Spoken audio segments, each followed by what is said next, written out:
All right, ladies and gentlemen, in today's live, we're going to be walking you guys through our exact operating system that we used to scale our agency to $3.4 million last year. I'm going to share my screen and basically just kind of show you guys some of these spreadsheets that we're doing.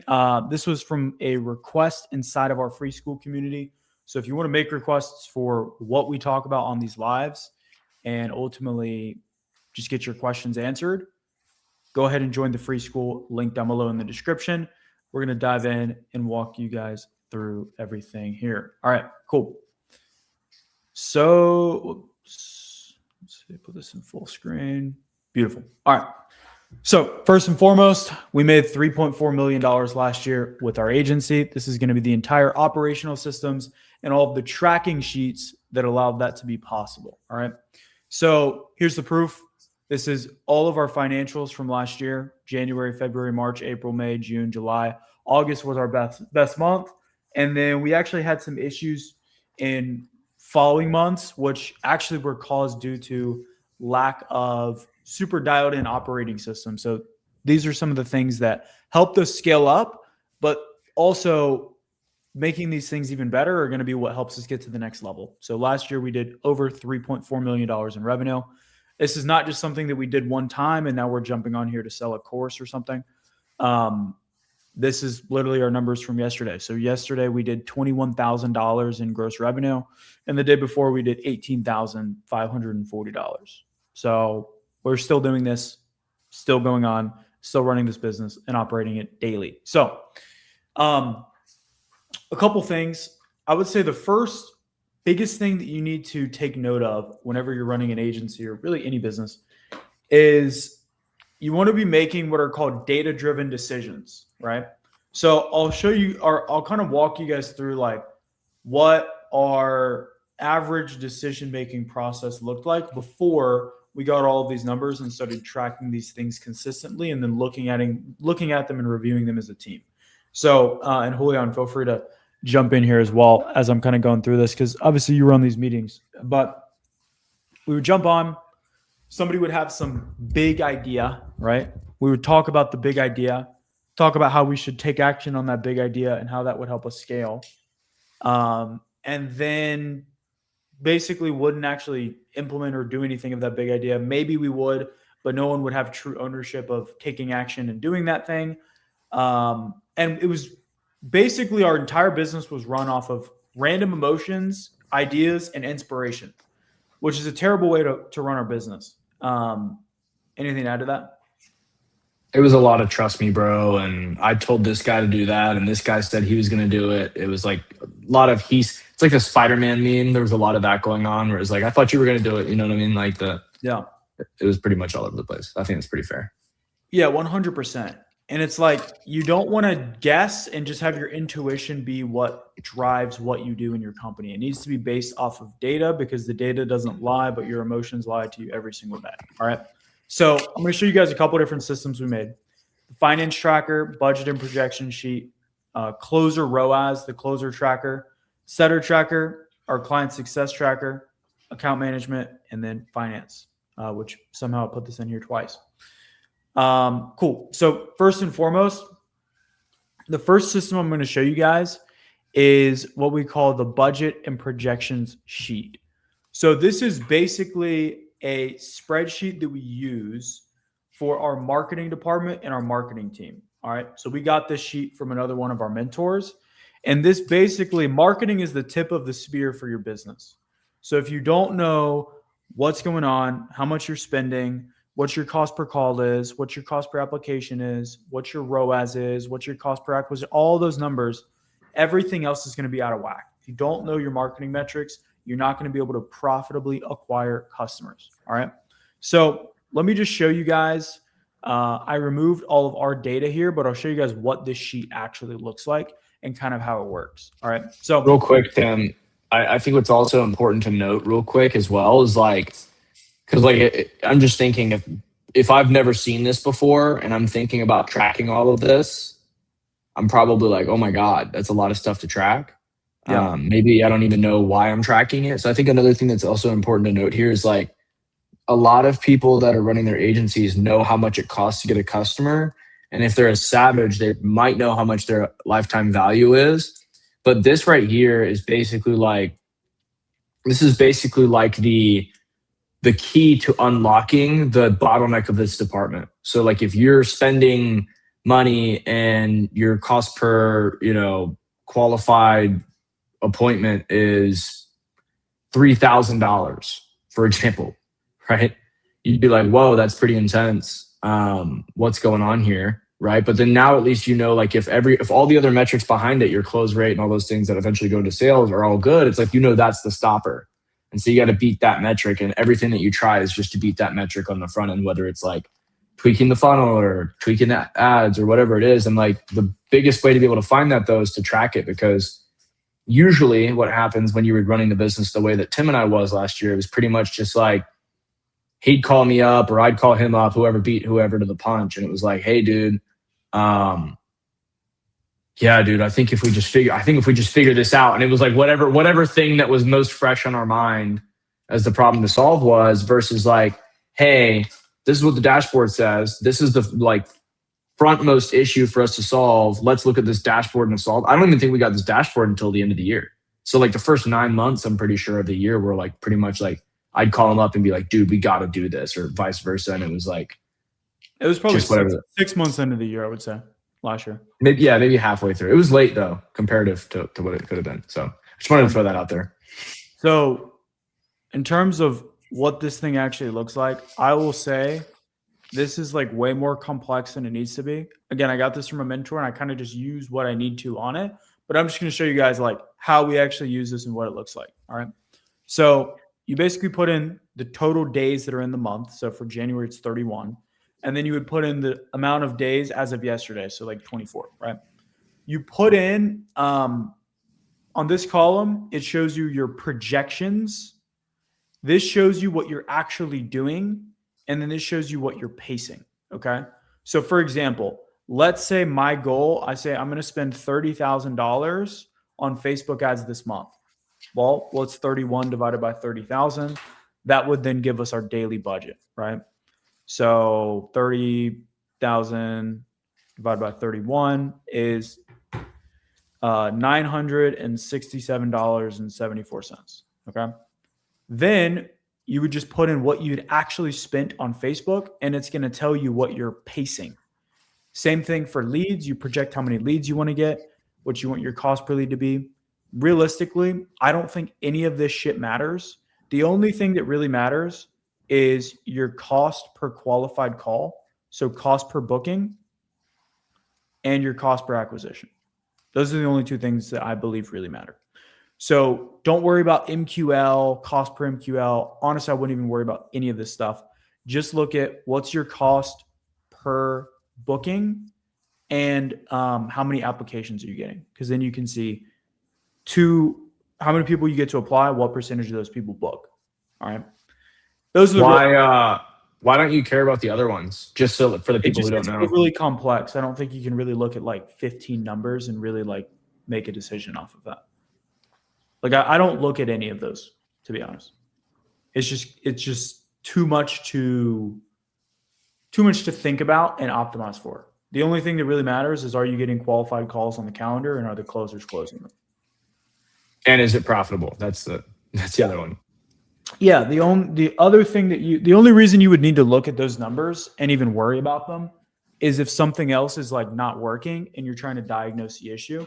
So yes, you can still track these things, but you shouldn't I never go out and worry about projecting my cost per lead, because frankly, I just don't give a shit. I don't care about cost per lead in any way, shape, or form. Anymore. I used to when I was dumb, and then I woke up.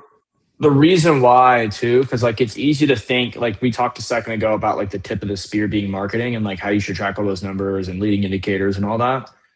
The cost per lead is not always the number one indicator of your overall ROAS or your cost per MQL or your cost per acquisition even, right? And this is something that as for me, I just could not wrap my head around this, because I was like, dude, if your cost per lead is lower, then your cost per acquisition should be lower, right? That was the mindset for me for so long. I was like, anybody that would try to tell me that cost per lead didn't matter, I couldn't even listen to them. I was like, there's no way if your cost per lead is lower and you close at a, like you're going to do that. And it's so all that to say that it all comes down to not the cost per lead, but the cost for what kind of lead you're getting, right? Like if you're getting a lead for, I don't know, $80, and let's say, 1 out of 10 of them book, but they're buying a $40,000 product and your close rate's at,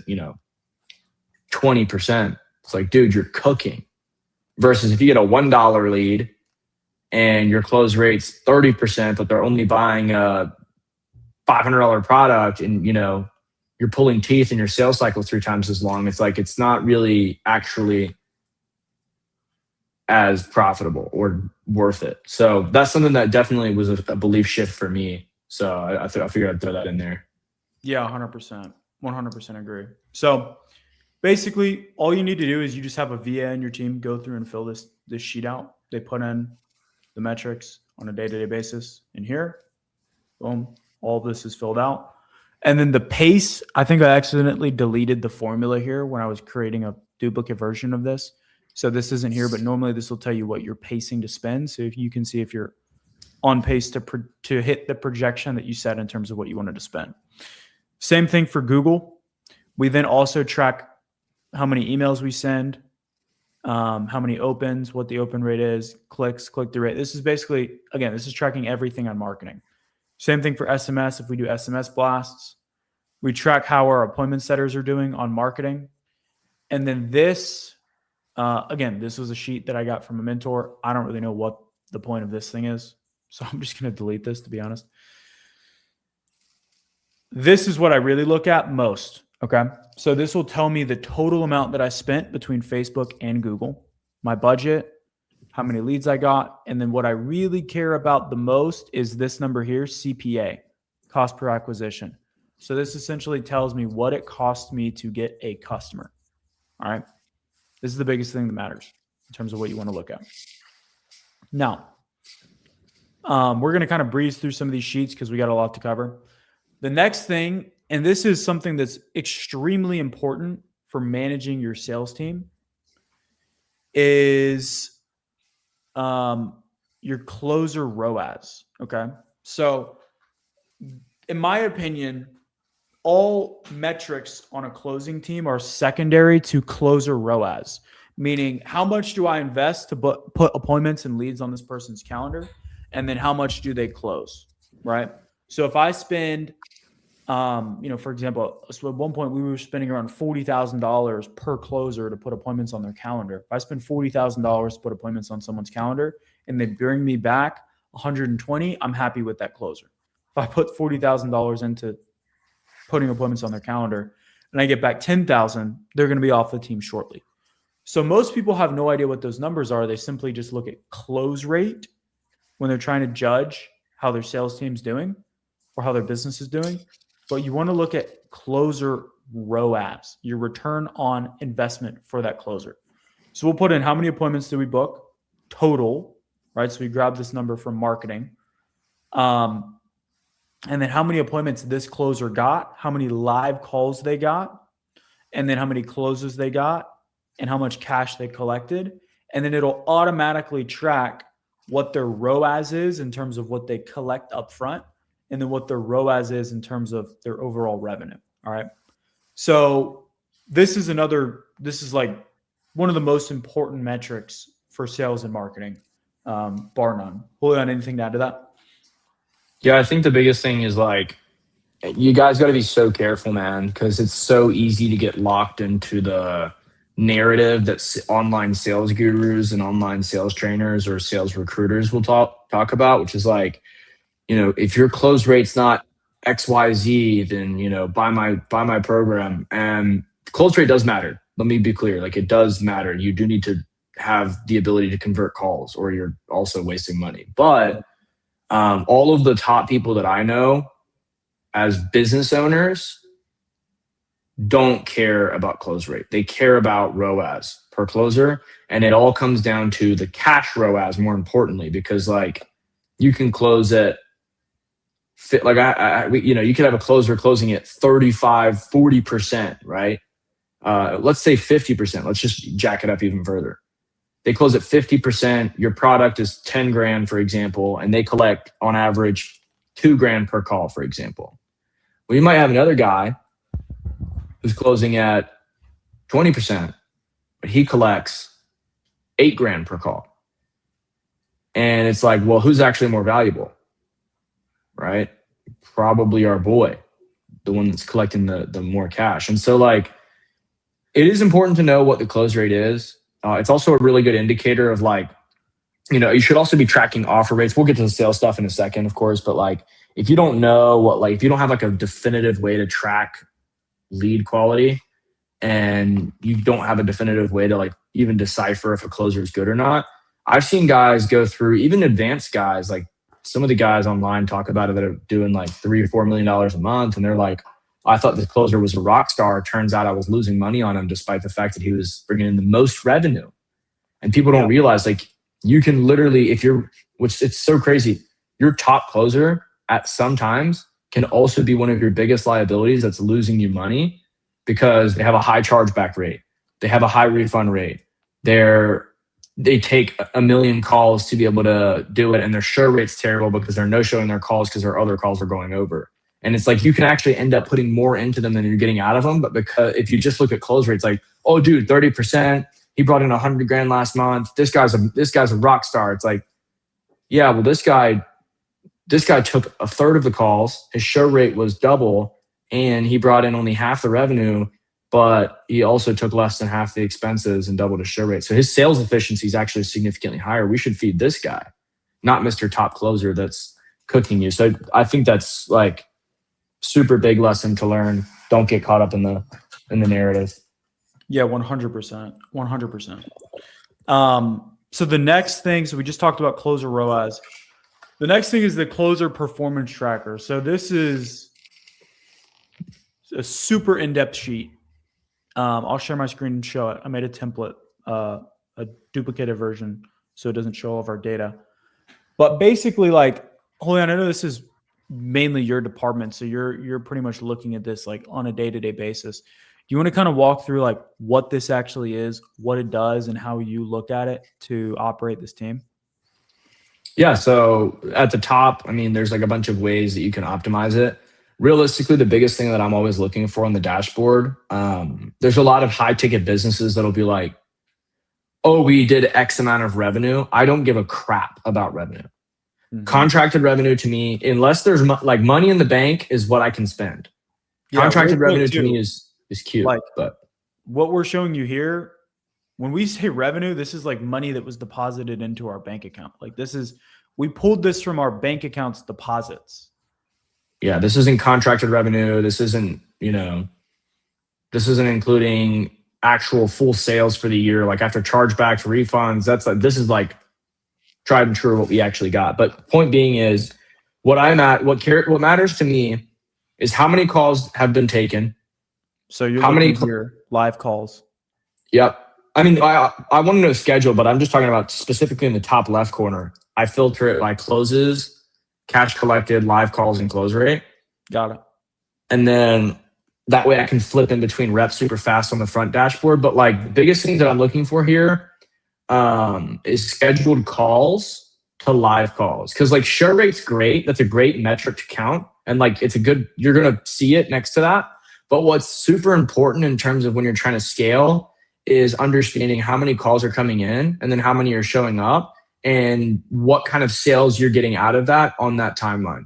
Because if in January we have 500 sales calls scheduled, but 250 show up, and 2 weeks into February, I see that we have 50 calls scheduled, we're at 10% of last month's projected call volume or finalized call volume. I know that we're going to have some serious revenue problems coming into February because we don't have the volume that we had last month. Right? So it's like you have to look at the trends throughout the year, month to month. And I check this daily, sometimes multiple times a day even. to make decisions and think through like how to manage this thing. But you have to be on top of scheduled call volume because that will help you project based off of like past performance is the best indicator of future performance. If you know how many come in, then everything else is a tailwind of, or downstream of that. So the biggest things to look out for that I learned last year is not show rate as a whole, but show rate by closer. Interestingly enough, you'll have good closers that miss calls because they're closing. Huge gap in revenue. Like you'll lose so much money. I mean, Tim and I probably lost 6 figures minimum in hard costs and like $500,000 in opportunity costs last year because we tried to scale too aggressively and didn't manage this issue. Yeah, 100%. Very foolish. Real quick, as you're going through this, because like obviously this doesn't show any data. Had I had more time, maybe I would have put some dummy data, but like what actually pops up here? Like, can you just like briefly explain like how this sheet even works? Because I think some people are going to be confused if we're just like a little too like high level and conceptual on this. Yeah, I mean, when you say how it works, like what specifically? Like what pops up where? You know, because I just see like add a series and start visualizing your data. Like what actually like how does this sheet work? Like we have the reps, they go in and they put their numbers. Yeah, each rep goes in and puts in all of their numbers. What we track is how many calls they had on the calendar, how many calls showed up, how many people they pitched, and how many gave a deposit or close and for what product. Yep. And then it calculates all of their metrics at the bottom based off of what they're doing. And then it all pops up on this front dashboard here. Yep. And the biggest thing here as well is like, when you're looking at going through this, the biggest things you have to pay attention to is show rate by closer. Why is Tim's show rate 30%, but Julian's is 75%? Like what's going on here? Sniff around, call them up and ask both of them what they're doing. Go look at their leads. Go look at what the setters are saying. Usually you'll find they're missing calls because they're going over and they're not on top of it. Even if they try and kick it to somebody else or whatever, it's like it's still affecting them. So offers, the best closers, quote unquote, will oftentimes only count their close rate on people that they offer. And they will offer significantly less people than they should be because they want their close rate to look better because they're trying to optimize for the metric that they get value and they feel like they are basically pumping their ego up off of. But the offer rate is actually one of the most important things in terms of like live calls to increase your close rate across the team. Because the more offers you make, the more people you close, period. Literally just math. And like, you'd be surprised. Like there's people that you'll offer and it's like this, there's no way this guy buys. And then like you offer him and you're like, whoa, I can't believe he just bought. And he piffed. What happened? 100%. Deposits, closes. Biggest thing you want to look at on the back half of this is what their offer commitment rate is. Less important is the offer close rate. I want to know the offer commitment rate. Like, are they asking for deposits? Or are they getting closes, obviously? And then revenue per call. How much revenue do they bring in per call? The reason why that matters is, cash collected per call. If I can get the cash collected per call and I know my cost per call, that shows me leading indicators of the business's profitability. So if it costs me $200 to get a live call on the calendar, it's simple math, and it's $400 on cash collected per call, I know I need to start investigating that scenario. We're stepping into hot water. But if I have a $200 cost per live call and I'm collecting $1,000 per live call, I just need more calls or more people to take them. 100%. And that's a really good leading indicator on the sell side. Awesome. I don't want to get too in the weeds on that because I think we might lose people with like just hypothetical, like super in-depth numbers, but I think that is super helpful. Next thing, I didn't make a template copy of this, but the appointment setter tracker is pretty much the same as the closer tracker, right? Pretty much. I mean, the only difference is that they're booking calls, what closes. I mean, it's basically the same thing. Yeah. Yeah. These are the main numbers that we're tracking. Yeah. And we track show rate, close rate, offer commitment rate, cash collected, revenue collected per setter, all those things. And we also track objection by call. So they know what the most common things that are coming up on are, which helps us develop follow-up assets, which also helps us to develop our scripts on the front end to be able to prevent those from hitting us on the backside on the sales calls. So there's a lot of things that go into it, but yeah, this is the basics.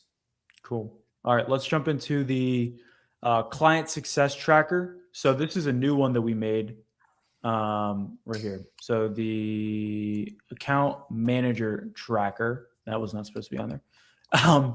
Basically what this shows is, actually, I know you're managing this department, so I'll let you take it over. I don't really actually know how the sheet works, but I know you do. So for this one, it's kind of similar to the way that it's kind of almost like a sales. It's kind of like the sales tracker. So net clients is like how many total clients are there?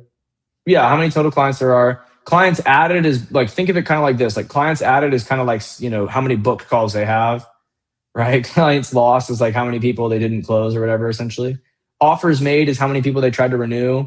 And then it just keeps going down the line of like how many people renewed, how many referrals were given to them, what is their renewal percentage, what's their refunds. And so it kind of breaks down everything out here. And the way that it works is all of these metrics break out to be able to help us calculate what the client's lifetime value is. And we had to go back and backdate a bunch of stuff across like, I want to say almost 600 clients last year and consolidate payments with, just making sure that like verifying they were actually accurate and stuff. So it was kind of a monster project that I think we're almost done with, if we're not already.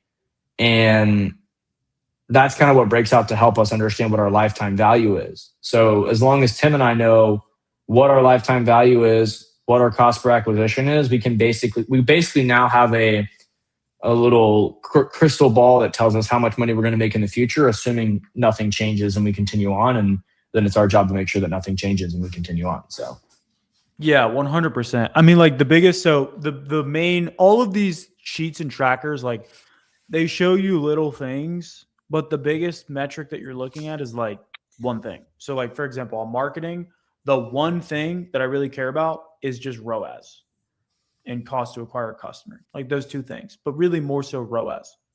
I just really care about ROAS. How efficient are we in terms of what we're spending on ads to what we're getting back? And can we do that at scale, right? For the closers, I really just care about closer ROAS. All the other stuff just gets me to that metric. On CS, the biggest thing I care about is LTV. So what we started doing is we track the LTV per client success manager. So that way, if I have like 3 client success managers, one of them, their LTV, whenever I give them a client, that person on average pays us $20,000 over their lifetime value. Another person, maybe they pay us $10,000 over the lifetime value. And another person, their LTV is like $5,000. Well, I'm probably not going to give any clients to the $5,000 person. In fact, they probably are going to end up off of the team, right? Depending on what my standard is. So it allows you to do the exact same thing that we do on the front end with how do you allocate calls. You just do the same thing with how do you allocate clients. Because I will tell you guys what, one of your biggest like levers for profit and having just a better business is just having really, really good client success managers that know how to manage clients' emotions, get them results, get them to renew. Like if you have a good CSM versus a bad CSM, your life as the agency owner, dramatically different. Like night and freaking day, dude. I'm telling you. I'll tell you firsthand. I've been the one managing this department for the last year and some change. It is a completely different lifestyle, and all of the metrics that are leading up to the metrics that we're looking at by department, like closer ROAS, for example, closer cash ROAS more specifically. Everything that we're looking at leading up to it, offer rate, show rate, deposits, commitment rate, revenue per call, blah, blah, blah. All of those are leading indicators of what needs to be known to, or what needs to be identified for us to unstop a bottleneck that's preventing them from getting a higher cash ROAS. LTV, for example, how many clients are they adding? How many are they losing? Okay, cool. Well, why does that matter? Well, because if I know how many they bring on and how many come off, that tells me what their churn is. That churn is going to contribute to their LTV. And then based off of, the comparison against the team, if I see that somebody's got a 50% churn rate and the other person has a 20% churn rate, it's like, okay, cool. Well, the bottleneck here is churn. What's missing? What is this person doing that this person isn't? And then if everyone's numbers are bad, everyone's got 50% churn, for example, it's like, okay, what's wrong with the product?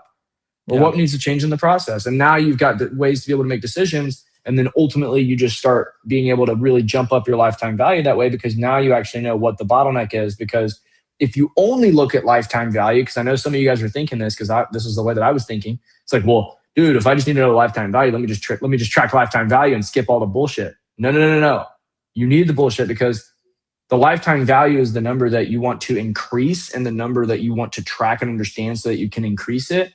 But it's the leading metrics and the leading indicators that actually give you the information you need to be able to make the decisions that are going to give you the ability to increase that number so that you can continue to scale. Otherwise, you're cooked. 100%. Yeah, 100%.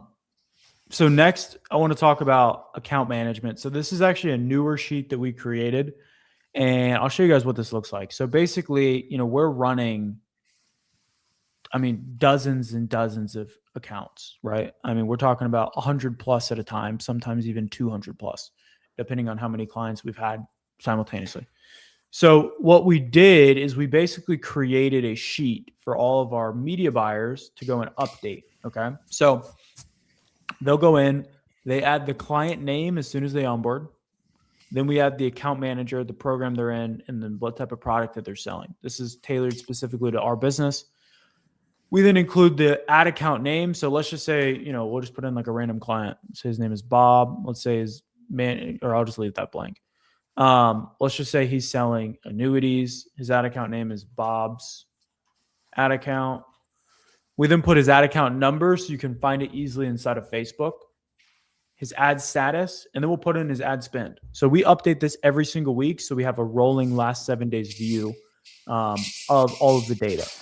So let's say Bob spent $3,000 over the last week and he generated 150 leads. So I know his cost per lead. Now I'm going to figure out, and the media buyer is updating this once a week. Let's say he booked 35 appointments. So his cost per book call is $85. Okay, how many of the 35 showed? Let's say 25 showed, right? Then we'll also leave a link to his CRM. We use Go High Level, so we can just easily just go into their CRM and pull all the data. So what this is going to do is it calculates all of this here. So we can see what was the total spend across all the accounts, how many leads were generated, what's the average cost per lead, the total amount of appointments booked, cost per call, all of the metrics. And then I can also see of my clients who has their ad account live, who has it paused for whatever reason. Maybe they're on vacation or whatever, or maybe they have a payment error. This happens all the time when you're running ads for clients. Their credit card just fails randomly and you got to hustle them to get it back. You have the percentage of people that are active and then inactive. So if 40% of my clients are inactive, I need to go chase those people down and get them to turn their ads back on, or they're definitely not going to be renewing. And then I can see what percentage of accounts are within KPI or out of KPI. And then we can have the media buyers go and optimize them and fix them. Okay. So this is a new thing that we instituted. Super freaking helpful, because I just here's the target of what I want the cost per lead to be for the clients. Here's what I want their cost per book call to be. What percentage of people are within those ranges, or what percentage of people are out of those ranges? And if they're out of the ranges, we need to fix it ASAP. If they're within the range, cool, doing a great job. Keep doing what you're doing. So this has been tremendously huge for us, especially as you start to get more and more and more ad accounts. If you're running 10, fine, maybe you don't need this. But as you start to build up and you have 50, 100, 200 ad accounts that you're running or generating leads for, it gets pretty crazy and pretty complex. Anything to add to this, William? I heard like kitchen ambiance in the background, so I muted you for a second. See, that was actually my foot because it fell asleep, and like it's freezing cold in here because of this Texas ice storm. So I'm like trying to move and like not look like an idiot on camera, but apologies. No, I don't think I have anything to add here. I think the biggest, well, I guess I do actually, just on the client success side, like when you're managing the accounts and everything, like this department is the backbone of your business, because this department is going to be one of the biggest leading indicators of whether or not you're going to be successful. Like when I was looking at, the numbers on the client success side, and I keep looking at all the reasons why we would lose a client, all were coming back to the same thing every single time. And what was interesting is they were saying that they loved the account managers. They loved the account managers, but they had, whatever problem it was, and all of it was coming back. All roads were leading to Rome. And ultimately, we had to step in and start developing better systems. We have to start putting more juice into this. We got to start looking at, who do we need to bring in to make sure that we can get this department to have, kick-ass systems, kick-ass, even more kick-ass results, because we get great results for our clients. Otherwise, I think we're the only marketing company I've ever seen online that has almost a 5-star review. And so it's like going through and looking at this is one of the things that like, it's easy to kind of like let it fall by the wayside, because you want to focus on selling, marketing, more sales, more units, cash, more money, profit. But it's actually interesting. Like this is one of those things that, despite the fact that it doesn't technically boost your sales, it does. There's an invisible hand that is word of mouth. Referrals come in when you have better results. Your lifetime value, where customers stay longer, come in because you got better results.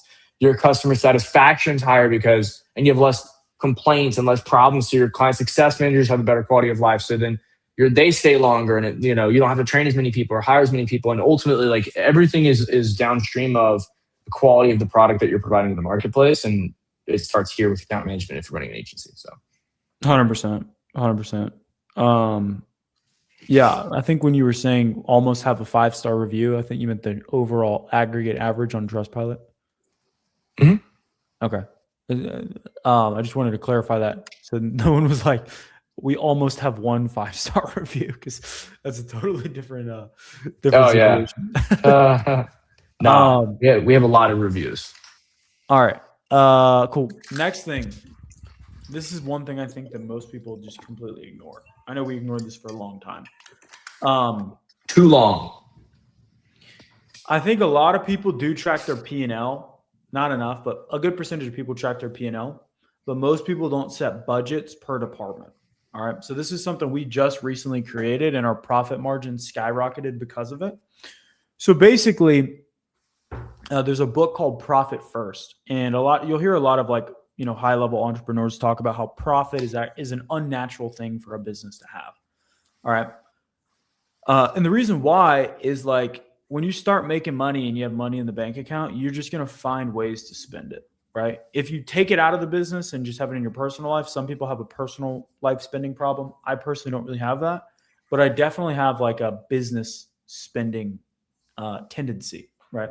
If I have a bunch of money in the bank account, I'll just start buying coaching. I'll start buying softwares. I'll start buying all kinds of random shit to help us grow. But what ultimately happens is you end up just shrinking your profit margin. So what you need to do is you need to carve out the amount of profit that you want to have as an owner from your business, and then backfill everything else. Okay. So if you want to be able to take home 50% of the revenue that comes into your business, or what would be a smarter way of doing this is like how much you want to take home, not necessarily a percentage, because as you scale, your margin will decrease, but you want to figure out how much you want to take out of your business. Okay. So then you just backfill. Okay. If I want to take out, let's say I'm doing 100 grand a month and I want to take out 40 grand a month. Okay. Well, I need to have a 40% margin to do that. So my ads, my sales, payroll, my overhead, my fulfillment, everything needs to fall within the remaining 60%. And I'll show you guys what this looks like. So basically, at the beginning of every month, we go through and we're going to set out the target. So let's just say I'll just delete these rows.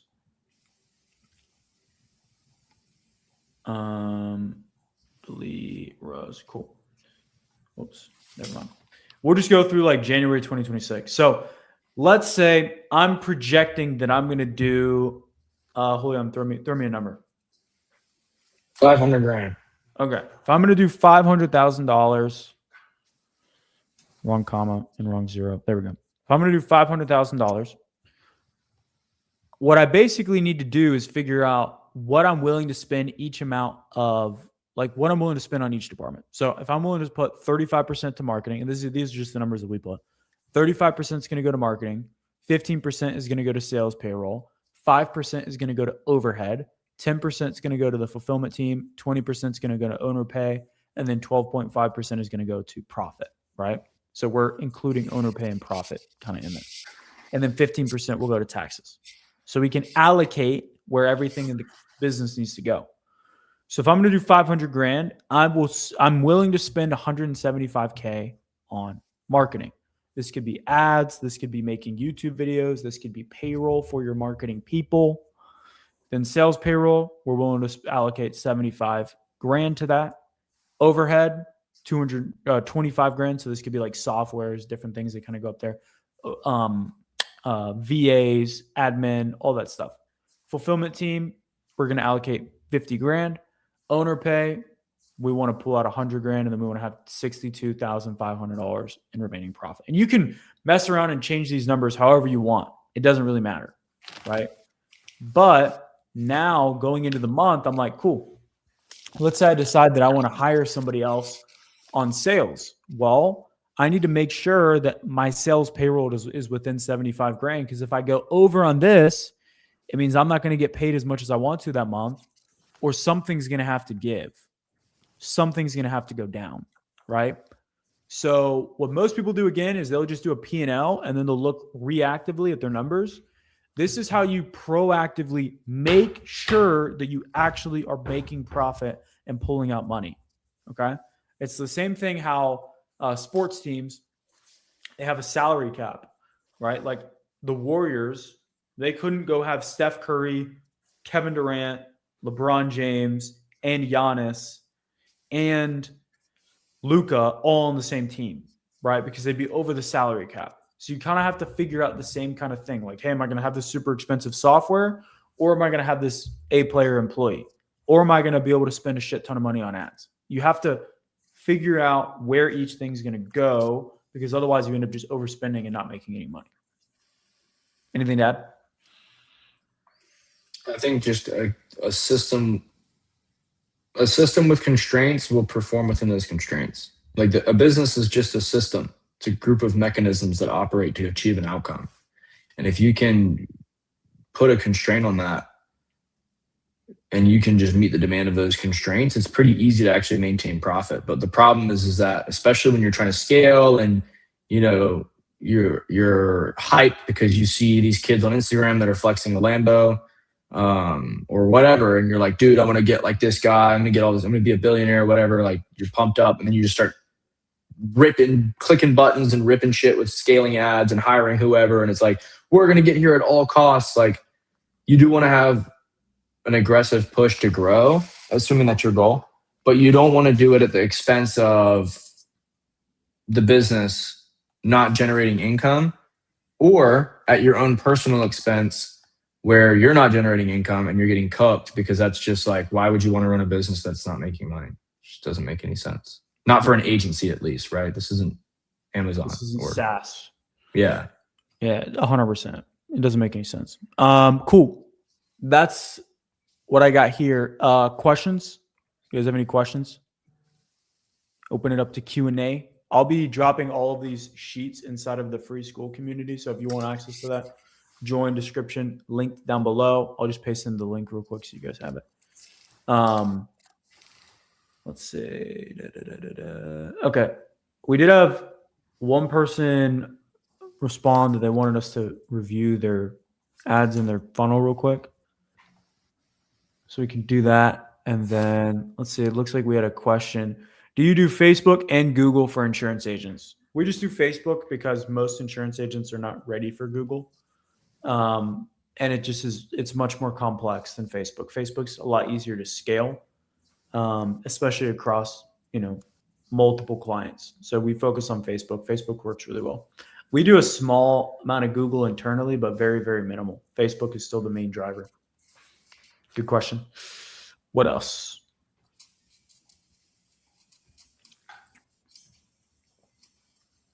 Okay. Why don't we review these ads and this funnel that we got from Mr. Marco here.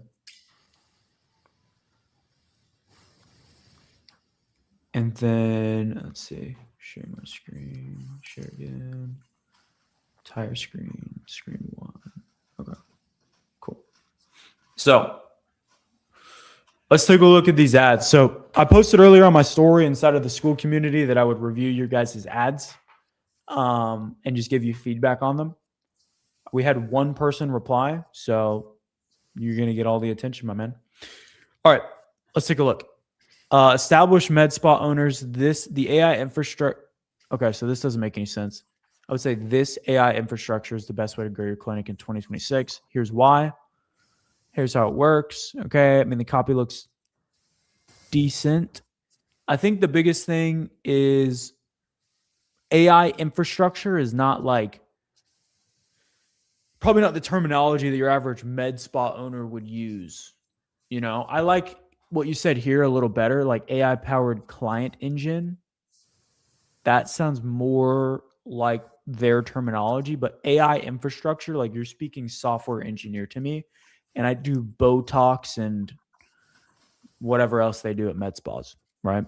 So, I mean, copy doesn't really matter that much. The main thing is your videos. So let's watch this and see what you got. We can't hear it, Tim. Let's try again.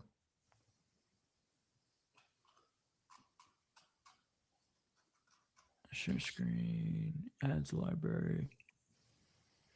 Okay. Tell me if you can hear it now. Most people leave. Yep. Cool. Probably like doubled my income this year. Amazing. We are very slow in Arizona in the summer. Most people leave, and I had 3 of my busiest months, June, July, August.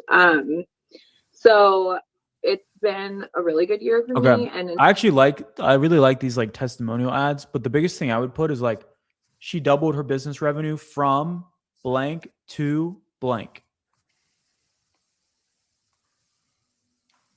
Med spa business owner doubles her revenue from blank to blank. Because I have no idea who this is even for if I'm just scrolling through Instagram, right?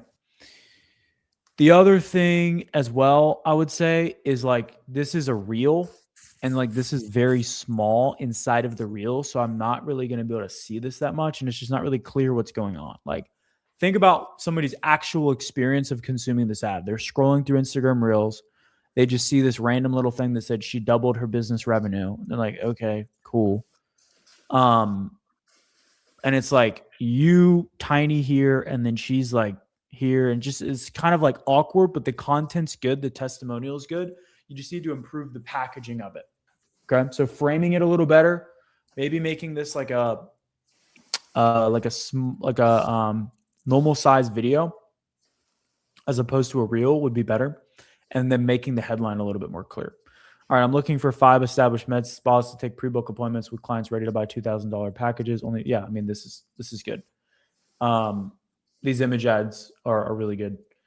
Let's see your video. Med spa owners making at least $100,000 per month. If you want to scale to $500,000 per month or more, this is the exact strategy that will get you there. What got you to $100,000 per month or more is not. Okay, so first thing I'm thinking, if I'm a med spa owner, which means I'm probably, like some lady with Botox and lip fillers that's like really all like just obsessed with like skincare and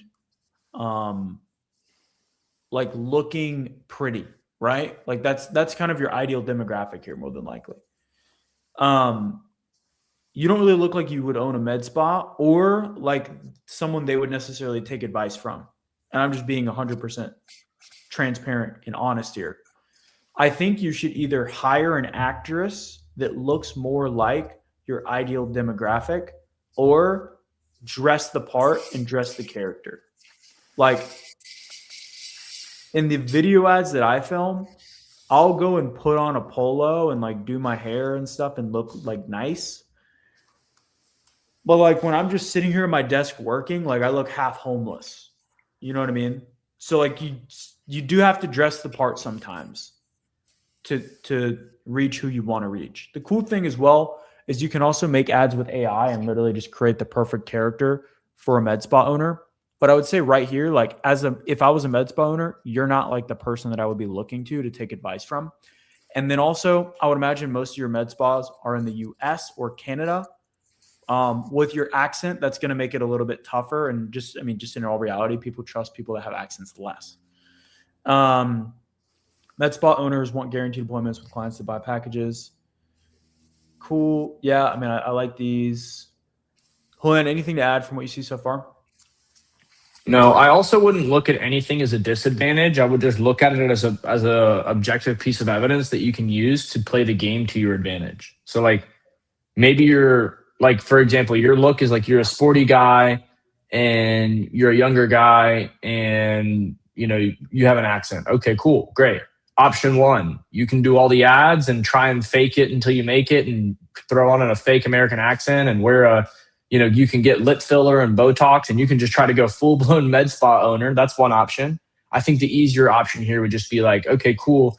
Why don't I just go find an actress that looks like she owns a med spa and keep it moving and then just use that to my advantage. And so it's like, there's all sorts of advantages and disadvantages in business. And if you can find a way to use a disadvantage to your advantage by identifying it and solving it, whether that's directly or indirectly with yourself, then just do that. Like I'm a young founder. Our best performing ads don't have me in them. Yeah. It's either some like hot AI lady or it's like an image ad. Oftentimes, like mine still work and they still print, but it's like the best ones, like the top ads, I'm never in those ads. Well, the other thing too is like, for example, with me, I'm younger as a founder. I think when I started hiring sales reps, I was like 23 for this offer. And the guys that I'm interviewing oftentimes are like in their 40s. And, like a lot of people are like, oh, well, because you're young, you're going to have trouble bringing people on. And I'm like, yeah, I mean, sure. Like I could think that and look at that as a disadvantage. But I could also look at that disadvantage and use it as an opportunity to create an advantage where I'm like, hey, I would love to bring somebody with your experience on and almost edify the reps that I'm bringing on and value what they bring to the table, as well as show them what opportunities I can bring to the table. And so instead of it always having to be that as a founder, you're everything to everyone and you can solve every problem ever, oftentimes just like identifying what you are not able to solve and then just solving it with another solution is the best outcome. So hopefully that makes sense. I would also say too, like with these image ads, test some different colors. Like think about what the med spa, who owns med spas? I'm going to Google it. Who owns med spas?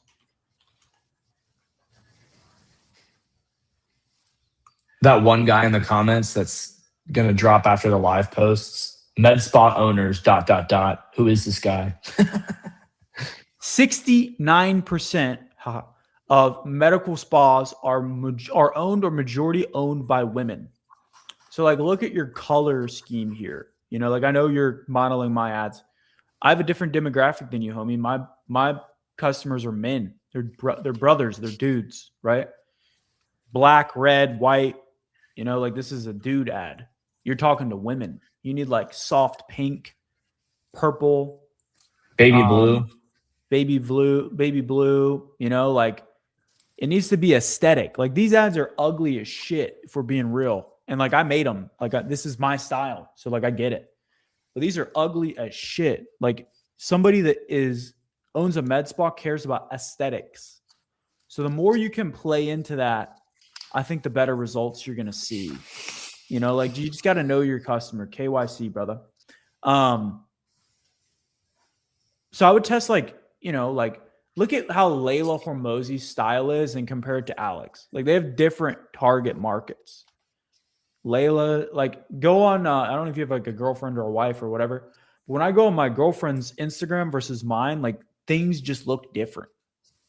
Like this, the posts we see, like it'll just be like some random like image that says like you are enough or something. I'm like, I would never, if that popped up on my feed, wouldn't use social media. You know, I don't need that. But different types of ads, different types of content for different people. So like you want to appear more natively into your med spa's feed. Like that's why you need to hire people that look like them or make AI people that look like them. And then you want your image ads to like appeal to them. Like this should be like, oh, I mean, remember 70% of your 69% of your market is women. So like play. I would say a nasty hook too for a lot of your ads could be like a clip of a viral video or something that like is known amongst med spa owners to be like a constant complaint. Like maybe med spa owners like always have customers that complain about their cuticles getting hurt when they do their nails, or their eyebrows after they thread them are irritated, and like that's where they get a bunch of their complaints. Who knows? You could do even something like that, and like it just looks like you're watching a video of another med spa owner just getting their ass whooped on camera. Like that's just kind of funny. Or like people think of that, like a lot of, for our industry, people want to watch like live sales call recordings because that's what they do all day. They just literally call people and talk to them. So like maybe for med spa owners, it might be something like, you know, maybe somebody's threading an eyebrow or something and she makes a mistake and like just, you know, totally messes the person up. And it's like, that's a hook to your video. Yeah. Because it's like, that's what they're seeing, doing, and thinking every day. And that's very native to those types of people as well. That's something that I thought would be nice. Yeah, I agree. Like just match their aesthetic. You know, maybe you like make a separate Instagram and just follow a bunch of like girls that do med spa stuff and just see what they post. Tell your girlfriend or wife before you do that, to be clear. Nah, bro, just do it on your business page. Yeah, I'm joking, obviously. But And that response, that outcome is the best possible outcome that we could have hoped for. All right, so like how the hell do I know this is for med spas? This pops up on my feed, I'd be like, what the fuck is going on? Scroll. You know, having to turn off the ads. Like you should say in your headline, med spa owner, 180 appointments, 93-cent CPL in 2 weeks. The other thing I would say too, what I found is that's so crazy. Hooking people with cheap lead costs usually is going to attract you a lower quality individual. In my experience, people that are more advanced, they want quality over quantity because they don't want to waste their time, right? So those would be my biggest things I would change on the ads is like make your ads, bro, use AI, it's fine, or you can hire actors, actresses, whatever, doesn't matter. Make your ads look like a med spa owner. Okay. Next. Okay, cool. If your clinic is making 100 grand per month or more, we will install this AI system that booked out. Boom, boom. Okay. So this is repetitive. You say for med spas doing 100 grand a month or more. If your clinic is making 100 grand a month or more, that's doesn't really make any sense. Where do you see that? Right here. Oh, shit. It's repetitive. Let's see. You have good proof though. That's one thing that like you have good proof. You've got real people testimonials. Like you're not starting from scratch, or you have a lot going for you. We're just looking for things that you can improve. So I do want to reinforce that you do have some good things going here. Yeah, 100%. Okay. So I would actually test this. We'll watch through your VSL and kind of see what this looks like. A couple things I would test. First of all, I'm gonna get to this headline in a sec because I'm not too crazy about it. But I would test just cutting all of this shit out. Split test it. Also, you say FAQs, you don't have any FAQs. Split test having none of this and then just the button. Okay. Split test with all the stuff and then without it, I found that it actually, in my experience, it drops performance. It's too much. I think it makes the loading speed longer and it just confuses people. So what is the outcome you're actually delivering? The outcome that you're actually delivering based off of your ads is only pay per show appointment. It says nothing about that here, bro. So like if I clicked on this because I want to only pay per show appointment and then I'm looking at this, I'm like, nope, wrong thing, gone. Never had the chance to get me, right? So it's like, I would do something like this. For MedSpa owners doing 100K a month or more, we will fill your calendar with high value clients or whatever they say, right? We will fill your calendar with we'll go with high value clients because I don't know anything about your industry. We will fill your calendar with high value clients that want to buy insert thing, and you only pay per showed appointment. Like your offer is really good, but your headline doesn't say anything about your offer. Right? And I don't care who the fuck Visage Med Spa is if I'm some random med spa, and I don't really care that they're booked out within 14 days. Like if anything, that kind of sounds like a long time. Like I got to wait 2 weeks to get booked out. Were they booked out for 14 days or they got booked out in, like, I don't even know what that means. And then everyone uses this, right? We tried this. Yeah, it can kind of work, but it's like, what does that even mean? Like, I don't even know what this AI system means. I thought I was getting pay per showed appointment or pay per client or whatever, right? Only pay per client. So you can say that too. That's even stronger. You only pay us when someone literally buys your service. Like that's such a good offer, but like this says nothing about that. Let's watch your VSL. We're going to speed it up because I'm impatient. If you own a multi-location med spa doing at least $100,000 per month and you want to cut down your CPL, optimize your ads, get 200 plus appointments a month, and automate your entire lead management. Oh my God. Okay. You have like 7 promises right there, bro. If you own a multi-location med spa doing at least $100,000 per month and you want to cut down your CPL, optimize your ads, get 200 plus appointments a month, and automate your entire lead management, give me the next few minutes. I don't even know what you just said. Okay, this is the wrong one. Well, okay. First thing I'll say here, one promise, one outcome. In your hook, you were like, there's like 5 different things. I'll click a different link though, because I must be on the wrong thing. Okay, no, I clicked the link and this is where I'm at.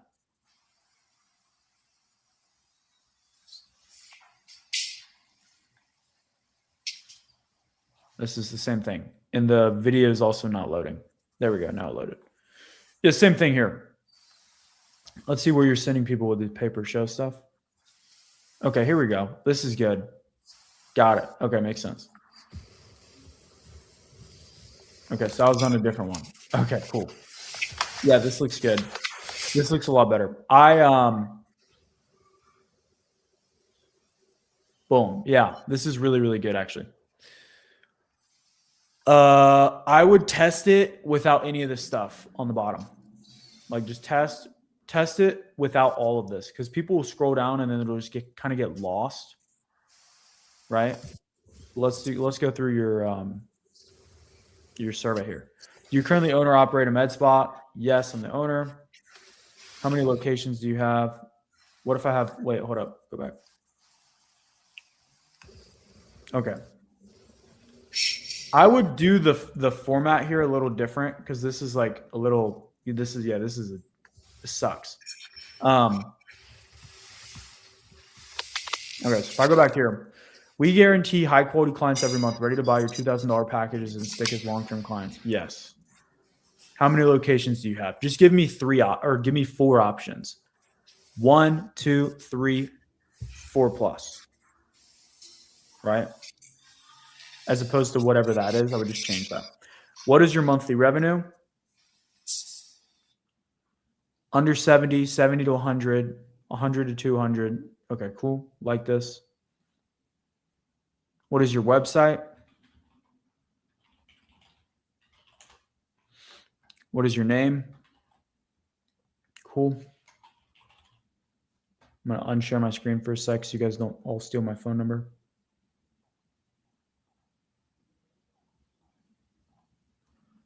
All right, cool.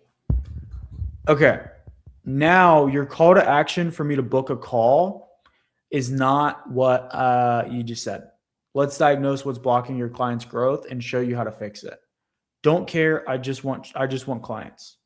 So just say book a call down, or book, I would change this and I'd be like, book a call below to get details and pricing on how the pay per client offer works, which is exactly what they want, right? So The sub headline doesn't make sense either, where it's like spots are limited. We install your system and consult you personally each week. It's like I was just promised showed appointments, and now it's like now I'm getting a system and consultations as well. It just doesn't really make a ton of sense. The other thing too is like this is what it's going to look like for me on mobile.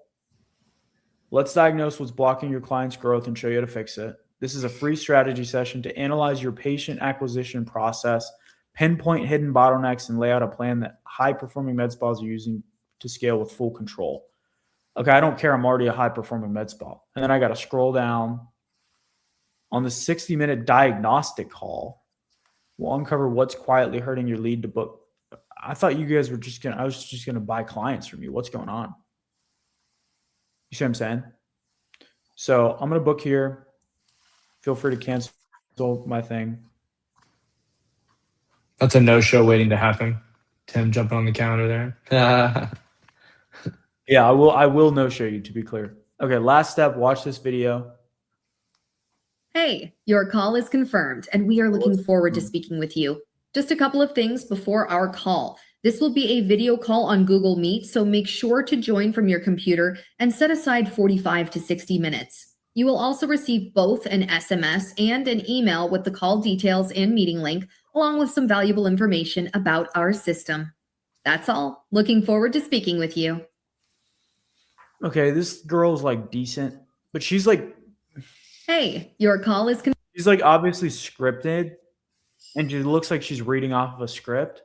I think you could find someone better on like Fiverr or Backstage is where we use all of our people. I would say another thing that's important here is like for everything that you're doing, it needs to be, and this is Marco, right? The guy that Yeah. Okay. So yeah, Marco, we talked about this in our coaching call earlier about keeping everything simple. The other thing is making sure that it all actually lines up. And like right here, it's like the strategy session on the page before said it was 60 minutes. This page says set aside 45 to 60 minutes, which is a completely different thing. And scroll down a little bit. The initial offer on the ad was scroll up a little bit more. There's like a little, right here. We'll cut this part. So the initial offer was like, we're going to book clients. You only pay when you get clients. Then it transitioned to the second page that we just came from, the booking page. And it was like, free consult, 60 minutes. Now it's 45 to 60 minutes. And we're going over gaps in your lead handling and conversion. Where is money leaking or stuck? Now we're talking about an AI-powered growth system, which hasn't been on any of the past pages, to my knowledge. It was on the first funnel, but not this one, I don't think. Yep. So it's getting very like, I'm starting to get very confused as time goes on. And when I get to the sales call, if you're pitching me showed appointments, again, it's like, okay, well, I thought this was a call for you to identify my bottlenecks. Now I'm just like, I'm very turned around. I don't know what's going on in this process. And now I'm confused, and I'm going to need to give an objection around uncertainty. Like I need to think about it, or I need to talk to somebody else to have them help me make a decision, because there's just too much happening. Yeah, 100%. Also, if they watch any of these testimonials, these are going to say nothing about Any question? So they're going to be extremely confused. So what I would do is just go through each of your funnels from start to finish. Like just do what we're doing and write down, if you were a med spa, and be very critical. What would you be thinking? So for example, if I see this ad, I'm like, this is made for dudes. I'm a chick, right? Nah. Then I'm going to click. Let's say I click on this. Your type form automatically pops up. I'm like, wait, hold up. I would just leave it where it's like this, so it doesn't like automatically pop up. Med spas and aesthetic clinics, fill your calendar with wealthy clients, only pay per client. Good. Okay, cool. This part's good. Yes, I'm the owner. But now if I scroll down and look at anything, this has nothing to do. Once I scroll down, this has literally nothing to do with pay per client.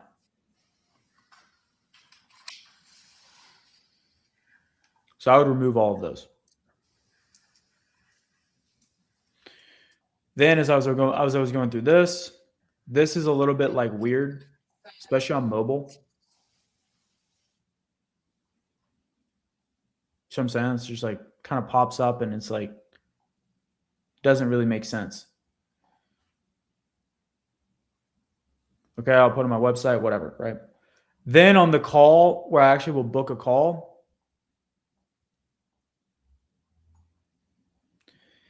it was not congruent. And then on the thank you page, it's also not congruent with what I wanted. So like you can fix a lot of your issues if you just think about who your customer is and make the whole funnel around what they would want and then making it congruent with what they would want the whole way through. Hopefully that makes sense. I think if you do those things, man, like you're going to have a massive uptick in your response to your ads, but also in the amount of people that are booking and then showing up. To sum it all up, just base your funnel around who your avatar is and what they want. Simply and concisely. Yep. The more simple everything is, the better. Yeah, less is more, dude. Less is more. Okay, question. How long should a booking call be in the calendar? What gets booked the most? 15-minute, 30-minute, 45-minute, 60-minute? I haven't split tested that in terms of what gets booked the most. But what I will say is what you should do is, well, I'll just tell you what we do. We block off 60 minutes. Yeah, we also let people book on 15-minute increments as well to increase our availability.